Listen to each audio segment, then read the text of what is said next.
শিরা তৈরি করছি। শিরা তৈরি করতে এখানে পর্যাপ্ত পরিমাণ পানি এবং 2 কাপ পরিমাণ চিনি নেওয়া হয়েছে। তার ভিতরে একটু ডাল, ফল, এলাচ এগুলো দেওয়া হয়েছে।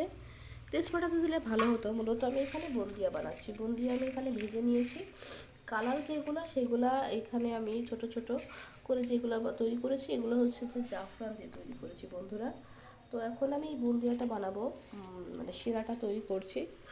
শিরাটা তৈরি করতে করতে এই বুন্দিয়াগুলো আমি এর ভিতরে দিয়ে দিব। আর এটা আমি হাতেই তৈরি করেছি, কোনো মানে হাতে বলতে কি কোনো ছোটো ছোটো চামচ টামচ ছিল না, এই জন্য এগুলো একটু বড় বড় হয়েছে, কিছু কিছু ছোটো ছোটো হয়েছে। বেসন দিয়ে এগুলো করেছিলাম আর কি।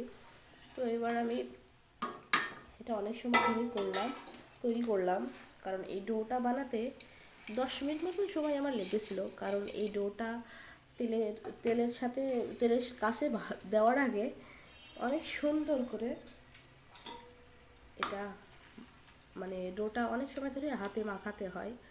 হাতে না মাখালে হয় কি, খুব সুন্দর ভাজাটা হয় না, ফুলকো ফুলকো লুচির মতন ভাজাটা হয় না। তো আমি এখন যখন এটা ভেজেছিলাম তখন কিন্তু আপনাদের সাথে ভিডিওটা আমি শেয়ার করব বলে আমার ভিডিওটা করা হয়নি, করব না বলে করা হয়নি। তো যখন আমরা এই ডোটা তৈরি করে ভাজবো তেলে, তখন কিন্তু খুব বেশি একটা কড়া করা যাবে না। কড়া করলে হবে কি, ভালো করে এই শিরাটা, যে শিরাটা আমি তৈরি করছি এই শিরাটা এর ভিতরে যে লাগবে না। অনেক সময় ভিতরে যদি এই শিরার যে রসটা থাকতো ওটা যদি না যায়, তাহলে খাবারটা কিন্তু অতটা টেস্টি আর হেলদি হবে না। টেস্টি হেলদি বলতে পারবো না, কারণ এর ভিতরে অতিরিক্ত পরিমাণ মিষ্টি দেওয়া থাকে।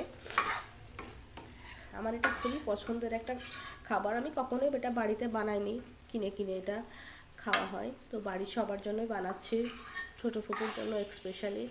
ছোটো ফুপু আর ছোটো ফুপুর ছেলে আছে, ছোটো ভাইয়া শুভ, প্রচুর মিষ্টি পছন্দ করে। ওদেরই সব কিছু আমি জাস্ট তৈরি করে দিচ্ছি।